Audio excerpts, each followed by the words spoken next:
Welcome everyone, मैं हूँ प्रतीक्षा। Guys finally जिसका बहुत ही ज्यादा बेसब्री से इंतजार था, जिसका नाम है स्ट्रेंजर थिंग्स, फाइनली वो रिलीज हो चुका है। अब तक इसके 4 सीजन आ चुके हैं, जिसकी कई सारे वॉल्यूम्स के अंदर बटा हुआ है। अगर आप पहले के सीजन को देख लेंगे गाइस, तो ही आप एक स्ट्रेंजर थिंग्स के अंदर घुस पाएंगे, स्ट्रेंजर थिंग्स की फीलिंग्स ले पाएंगे कि आखिर वो चीज क्या है, लोग इतनी हाइप क्यों बना रहे हैं, क्यों इसके इतने डाई हार्ट फैन होते जा रहे हैं। तो अगर आपको स्ट्रेंजर थिंग्स सीजन 5 डायरेक्ट शुरू करना है, तो मेरी बहुत बड़ी सलाह रहेगी कि एक बार आपको सीजन 1 से लेके सीजन 4 तक रिकैप ले लेना चाहिए। और कुछ नहीं तो आप सीजन 4 देख लीजिए, जहाँ पे आपको मोटा मोटा पता चल जाएगा कि भाई साहब कहानी के अंदर चल क्या रहा है, कौन यहाँ का राक्षस है, कौन यहाँ का हीरो है, आखिर कौन किसको मारना चाहता है, कौन जिंदा बचा है, कौन मर गया है, कौन अब आगे क्या करने वाला है। कहानी के अंदर बहुत सारी चीजें हैं। सीजन 5 के अंदर ही अगर हम इन पुरानी चीजों के बारे में बात करेंगे, तो हम नए सीजन के बारे में बात कर ही नहीं पाएंगे। तो एक बार और कहना चाहूंगी कि आप रिकैप कर लीजिए, और अगर अभी तक भी आपने नहीं रिकैप देखा है तो कोई बात नहीं, यहीं से शुरू करते हैं। जितना भी आप समझ पा रहे हैं उतना ही समझ लीजिएगा। एंटरटेनिंग चीज है, मजा बहुत आने वाला है, नई नई चीजें देखने वाली है। और खैर पुराने लोग तो रिलेट कर ही जाएंगे, क्योंकि एक एक कैरेक्टर दिल से जो जुड़ा है। तो चलिए फिर बिना प्रतीक्षा कराए आज हम सभी वापस से स्ट्रेंजर थिंग्स की दुनिया में चलते हैं, जो कि बहुत ही अमेजिंग होने वाली है। बहुत सारी नई नई चीजें मिलने वाली है, पता चलने वाली है हर एक कैरेक्टर कहाँ कहाँ पे गया है और वापस से रीबाउंड कैसे होने वाला है, वो सब कुछ फर्स्ट एपिसोड के अंदर ही क्लियर हो जाएगा। अब तक सीजन 5 के 4 एपिसोड आए हैं गाइस, और मैं सोच रही हूँ कि जब तक ये एपिसोड आपके पास में आएंगे, तब तक आगे के एपिसोड भी रिलीज हो जाएंगे। तो जैसे जैसे ये आते जाएंगे, वैसे वैसे मैं आप तक लाती जाऊंगी। एपिसोड का स्टार्टिंग एक फ्लैशबैक से होता है। अगर आप लोग 4 दोस्तों को भूल गए हैं, तो मैं आपको वापस से एक बार छोटा सा रिमाइंडर दे देती हूँ कि ये 4 दोस्त हैं, विल, माइक, डस्टिन और लूकस। विल जो कि काफी समय पहले, लगभग 4 साल हो गए हैं इस बात को, फंस गया था एक अपसाइड डाउन वर्ल्ड के अंदर। वहाँ पे उसे काफी सारे क्रीचर्स मिले थे, जिनके नाम अभी मैं जैसे जैसे बोलना शुरू करूंगी तो आपकी याददाश्त भी ताजा होती जाएगी। जैसे कि डेमोगॉर्गन। यहाँ पे हम छोटे से विल को देखते हैं, जो कि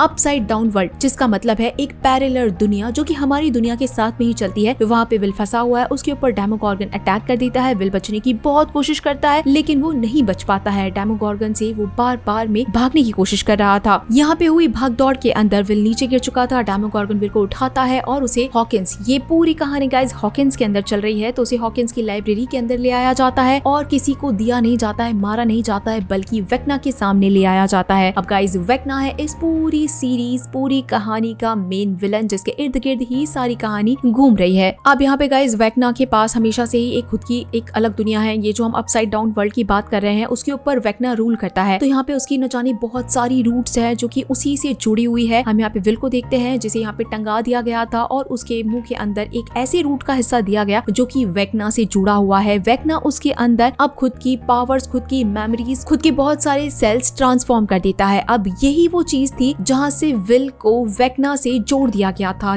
यानी कि वेक्ना जब भी आएगा तो विल को इस बारे में पता चल जाएगा। वो डेमोगॉर्गन से भी जुड़ा हुआ है, इवन वेक्ना से भी जुड़ा हुआ है। उन सब की कहीं ना कहीं जो इमेजेस है, वो विल आराम से देख पाता था, जस्ट बिकॉज कि वेक्ना ने उसे खुद से जोड़ लिया था। विल बच तो गया था सीजन 1 के अंदर, लेकिन उसने अपसाइड डाउन वर्ल्ड के क्रीचर्स की उल्टियां करी थी। सेकंड सीजन के अंदर डस्टिन ने उसे पाला भी था, बड़ा होके वो खुद एक डेमोगॉर्गन सा बन गया था, डांटता बहुत ही भयंकर सजीव बन गया था। बहुत बढ़िया बढ़िया सीजन रहे गाइस, सीजन 1 सीजन 2 देखिएगा, मजे आ जाएंगे। जिसके बाद कहानी अब सीधा प्रेजेंट टाइम के अंदर पहुंच चुकी थी। हमने हॉली को एक छोटी सी बच्ची के रूप में देखा था। ये माइक की छोटी सी बहन है, लेकिन अब ये बच्ची बड़ी हो गई है। कहानी के अंदर ट्विस्ट डाला गया है कि हॉली को अब एक पर्सन दिखने लगा है, जो कि सिर्फ और सिर्फ उसे ही दिख रहा है, या फिर हम कह सकते हैं कि उसने एक इमेजिनरी पर्सन बना लिया है, जिससे वो बात वगैरह भी कर रही है। जॉयस का घर हमने प्रीवियस एपिसोड के अंदर देखा था कि ऑलमोस्ट बर्बाद होने वाली कंडीशन के अंदर ही था। तो जॉयस अपनी पूरी फैमिली के साथ, यानी कि दोनों बेटे जॉनथन और विल को लेकर माइक के घर के अंदर शिफ्ट हो गए हैं। यानी कि माइक के घर के अंदर ऑलरेडी ये पूरी फैमिली रह ही रही है, पीछे से जॉयस की फैमिली भी आ गई है। तो यहाँ पे माइक की माँ काफी ज्यादा भड़क जाती है, क्योंकि जॉयस कुछ हेल्प नहीं करा पा रही है। घर के अंदर इतने सारे लोग हैं, हलचल चल रही है, तो वो अकेली आखिर काम भी कितना ही करेगी। बाकी सब तो स्कूल, कॉलेज और अपने अपने काम की तरफ निकल जाते हैं। हमें हॉकिंस का एक और दूसरा हिस्सा दिखाया जाता है, जहाँ पे रेडियो जॉकी चल रही थी। हम यहाँ पे रॉबिन को देख पाते हैं, जो कि स्टीव के साथ में थी। हमें रॉबिन के बारे में, उसकी बायसेक्सुअल के बारे में बता दिया गया था कि वो क्या है लास्ट सीजन के अंदर ही, क्योंकि स्टीव कहीं ना कहीं उसे अटैच हो चुका था।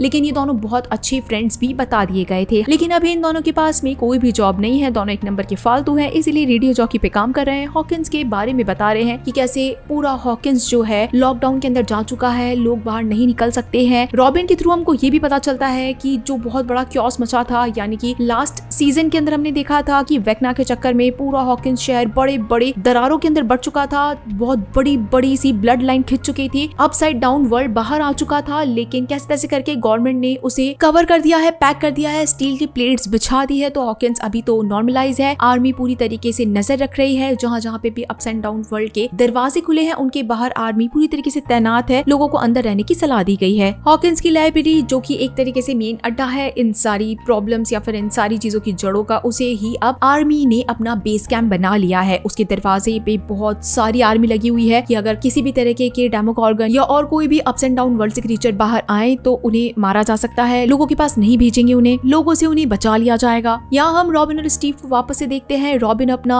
शो प्रेजेंट कर ही रही थी कि तभी कोई टेक्निकल खराबी आ जाती है। हमें यहाँ पे ये भी पता चलता है कि स्टीव के साथ साथ इनकी कुछ प्रॉब्लम का सॉल्यूशन डस्टिन करता है। डस्टिन हमेशा से ही टेक्निकल बच्चा रहा है, वो बहुत सारी प्रॉब्लम्स का सॉल्यूशन कर देता है। लास्ट सीजन में हमने देखा था कि भाई साहब उसने अपना एक बहुत ही बढ़िया आदमी, बहुत ही बढ़िया दोस्त खो दिया है। एडी था गाइज वो, अगर आप लोग उसे नहीं जानते हैं तो प्लीज सीजन 3, 4 यार बिल्कुल भी मिस मत करिए, उन्हें जरूर देखिएगा। एडी नाम का एक शख्स था, उसने अपनी जान गंवा दी इस वैकना के चक्कर के अंदर, और वो जस्टिन के सामने ही मरा था। तो जस्टिन उसे बहुत ज्यादा अटैच था। हमें यहाँ पे डस्टिन का ही सारी चीजें दिखाई जा रही थी, क्योंकि डस्टिन ने अभी तक भी एडी की सारी चीजों को जिंदा रखा है। वो एक क्लब चलाता था जिसकी टी शर्ट जस्टिन अभी भी पहन के घूम रहा है। स्टीव जब मदद मांगता है डस्टिन से कि आजा भाई यार यहाँ पे थोड़ी मदद कर दे, तो डस्टिन कुछ खास इंटरेस्ट नहीं दिखाता है, वो खुद के अलग एटीट्यूड में घूम रहा था। अब पुराने टाइम से ही यहाँ पे राइवलरी चल ही रही थी। जो एडी के जो दोस्त थे, जेसन वगैरह, दोस्त तो क्या कहें, वो बुली वगैरह लड़के थे, वो आपस में एक दूसरे को बिल्कुल पसंद नहीं करते थे। तो अब ये सेम चीज जस्टिन के साथ में भी होने लग गई थी। जस्टिन के साथ में कुछ अच्छा नहीं हो रहा था, लोग उसे पसंद नहीं कर रहे थे, तो कहीं ना कहीं उसे बुली किया जा रहा था और बस मौका देखते थे कि डस्टिन को कब अकेले में पकड़े और ढूंढे। लेकिन तब यहाँ पे बाकी सारे दोस्त आ जाते हैं, माइक, विल और लूकस, और डस्टिन इस बार भी बच जाता है। माइक समझाता है डस्टिन को कि देख अब जो भी हुआ एडी के साथ में हम उसे वापस से रिवर्स नहीं कर सकते, लेकिन तू लोगों के सामने जान करके अट्रैक्ट क्यों कर रहा है खुद को कि लोग आए और तुझे परेशान करें। डस्टिन कहता है कि देख एडी मेरा भाई था, मेरा दोस्त था, मैं उसके लिए जो भी करूँ वो कम है। आपस में इन लोगों की बिल्कुल भी नहीं बन रही थी। यहाँ पे हम एक पोस्टर भी देखते हैं जिसके ऊपर 11 का पोस्टर लगा हुआ था कि 11 मिसिंग है, और उसके ऊपर अच्छा खासा रिवॉर्ड भी लगा हुआ था। अब उसे ढूंढ कौन रहा है, ये है गाइस आर्मी। जिसके बाद सीन अब डायरेक्ट 11 के ऊपर आ जाता है, यानी कि हम इतनी देर से वेट कर ही रहे थे कि भाई 11 कहाँ पर है, उसका क्या चल रहा है। तो वही सीन हमें दिखा दिया जाता है कि उसके पीछे तो आर्मी लगी हुई है, लेकिन पता चलता है कि ये 11 नहीं है बल्कि किसी और लड़की को पकड़ लिया गया है। 11 तो यहाँ पे अपनी अंडरग्राउंड प्रैक्टिस कर रही है, कहीं बाहर है, दुनिया से छुपी हुई है, हॉपर के साथ में ही है और जॉयस भी इन्हीं के साथ है। आर्मी 11 को पकड़ना चाहती है ताकि वो वैकना से फाइट कर सके अपने तरीके से, लेकिन 11 और हॉपर को पता है कि वो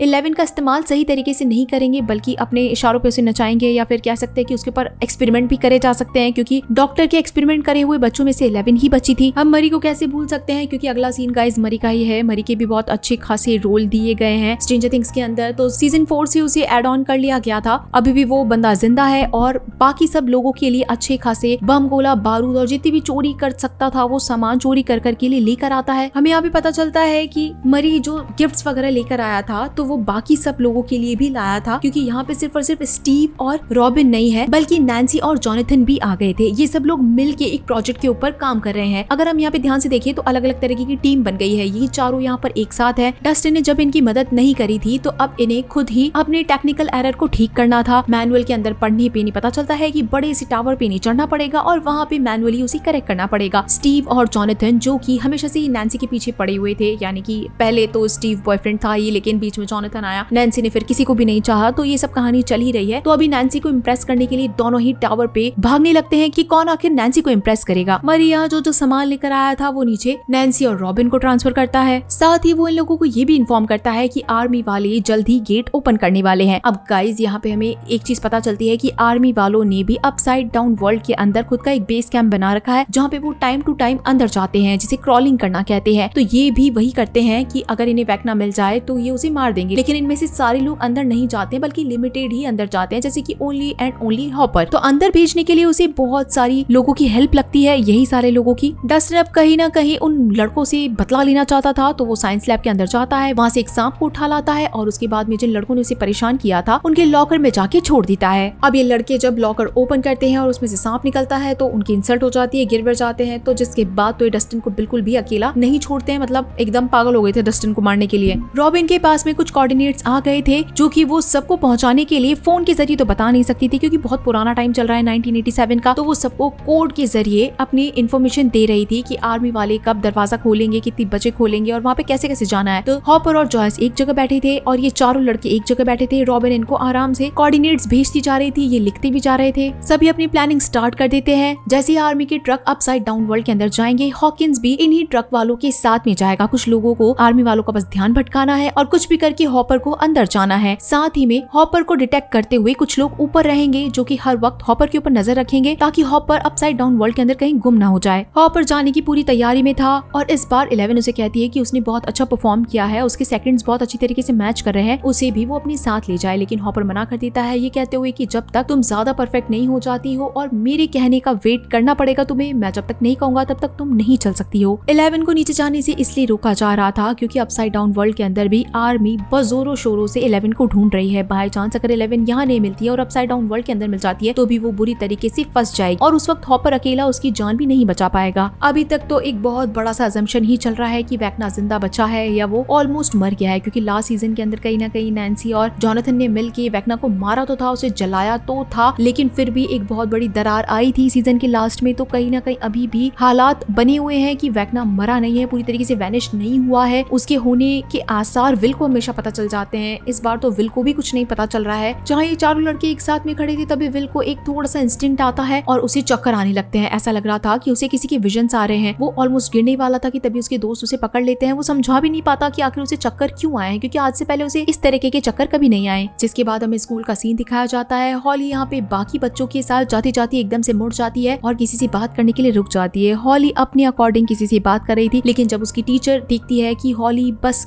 ऐसे ही हवा के अंदर खड़ी होकर बातें कर रही है तो वो टेंशन के अंदर आके उसके पेरेंट्स को इन्फॉर्म कर देती है। हॉली ने ये चीजें अपने घर पे भी इन्फॉर्म करी थी कि उसका एक इमेजिनरी फ्रेंड है, लेकिन उसके पेरेंट्स ने कोई खास ध्यान नहीं दिया था कि छोटी बच्ची कुछ भी बोलती है। यहाँ पे सीन अब सीधा अपसाइड डाउन वर्ल्ड के अंदर शिफ्ट हो जाता है। यहाँ पे हमें अब एक नई डॉक्टर की एंट्री दिखा दी जाती है। अब तक हमें पुराने डॉक्टर दिखाए गए थे जिन्होंने 11 की जान बचाने के लिए खुद को ही कुर्बान कर दिया था, कह सकते हैं। तो यहाँ पे नई डॉक्टर दिखाई जाती है, डॉक्टर के, और वो नए रिसर्च कर रही है और साथ ही में 11 को ढूंढने का एक बहुत बड़ा मिशन भी उन्होंने चला रखा है कि इन्हें कैसे भी करके 11 चाहिए। साथ ही में डेमोगोर्गन के सर को फाड़ के ये बढ़िया सा रिसर्च भी कर रही थी। जिसके बाद में सीन मैक्स के ऊपर भी शिफ्ट हो जाता है। कहानी के धीरे धीरे करके ऑलमोस्ट सारे कैरेक्टर्स को ये फर्स्ट एपिसोड कवर कर चुका है। मैक्स जो कि अभी तक भी पैरालाइज्ड है, जो कि अभी तक भी अपने सेंसेस में नहीं आई है। लूकस जो कि उसका बेस्ट फ्रेंड था और हर बार उसे जगाने की कोशिश ही कर रहा था, तो सब उससे जाते हैं, मिलते हैं और उसकी फेवरेट सॉन्ग्स को प्ले करके आते हैं ताकि वेक्ना कहीं ना कहीं उसके ऊपर ओवररूल ना कर सके, क्योंकि मैक्स मरी नहीं है, वो अभी भी जिंदा है। कुछ सेकंड्स के लिए जिंदा थी, कुछ सेकंड्स के लिए मरी थी। उसकी लाइफ के अंदर बहुत सारी चीजें चल रही थी। करंट सिचुएशन ये है कि वो उठ नहीं पा रही है। यहाँ पे हमें विल के सेक्सुअलिटी को लेकर लास्ट सीजन के अंदर कुछ क्लियरिटी दिखा दी गई थी कि वो माइक को थोड़ा बहुत पसंद करता है। अब हमें यहाँ पे एक सीन दिखाया जाता है जहाँ पे विल देख लेता है कि रॉबिन की एक गर्लफ्रेंड है, यानी कि वो भी बायसेक्सुअल है और रॉबिन अपनी गर्लफ्रेंड के साथ में काफी ज्यादा इंटीमेट हो रही है। और ये चीज देख के विल थोड़ा सा घबरा जाता है, डर जाता है और वहां से भाग जाता है। ये चीज रॉबिन भी देख लेती है कि इन दोनों को किसी ने देख लिया है। ऑलमोस्ट वो टाइम था जब इन चारों लड़कों को मिलना था, लेकिन डस्टिन इस वक्त एडी की ग्रेव पे चला गया था। उसकी ग्रेव के ऊपर ब्लड से बर्न इन हेल लिखा हुआ था, जो कि बिल्कुल भी नहीं लिखना चाहिए था। तो डस्टिन उसे क्लीन कर रहा था। उसे पता चलता है कि किसी तरीके का कलर नहीं है बल्कि ब्लड है, और नीचे उसे झाड़ पत्ती के अंदर वही सांप दिखता है जो कि डस्टिन ने उन लड़कों के लॉकर के अंदर छोड़ा था। इसका मतलब है कि उन लड़कों ने उस सांप को भी मार दिया है। अब तो डस्टिन यहाँ पे बिल्कुल अकेला पड़ गया था। सारे लड़कों ने उसे घेर लिया था और डस्टिन को दबा दबा के जो मारते पीटते हैं, बेचारा डस्टिन कुछ कर भी नहीं पाता और बहुत ही बुरी तरीके से पिट जाता है। डस्टिन को सही टाइम पे अपने ग्रुप के पास पहुंचना था, लेकिन इतना बुरी तरीके से पिटने के बाद वो कहाँ चल पाता, ये तो आप देख ही सकते हैं। सारे दोस्त मिलके बस जस्टिन को कांटेक्ट करने की कोशिश कर रहे हैं, लेकिन जस्टिन रिप्लाई नहीं कर रहा है। तो यहाँ पे सब मिलके सोचते हैं कि ये लोग जस्टिन के बिना ही जाएंगे, जो काम जस्टिन का था वो अब कोई और करेगा। हॉपर, जॉयस और 11 भी रॉबिन और स्टीव के रेडियो चौकी पे पहुंच जाते हैं। सब एक दूसरे से मिलते हैं, बड़े अच्छा फील कर रहे थे। माइक और 11 आपस में मिलते हैं क्योंकि इन दोनों की बॉन्डिंग बहुत अच्छी हो चुकी थी। आपस में ये लोग छत पे बैठते हैं और कहते हैं कि जब सारी चीजें खत्म हो जाएगी, यानी कि वेक्ना वगैरह मर जाएगा, तो ये अपनी लाइफ की एक नई शुरुआत करेंगे। इस रेडियो स्टेशन को पूरी तरीके से बेस बना दिया गया था, जहाँ से ये सारी चीजें अप्लाई करते थे, जहाँ से ये सारी चीजें ऑर्गेनाइज करते थे। सब अपने अपने कामों के अंदर लग जाते हैं। जस्टिन को ही पता था कि आखिर जो रेडियो की फ्रीक्वेंसी कैच करवानी है तो उसे किस तरीके से घुमाना चाहिए, लेकिन जस्टिन जब यहाँ पे नहीं था तो ये काम अब जॉनथन कहता है कि वो कर लेगा। स्टीव गाड़ी ड्राइव करेगा।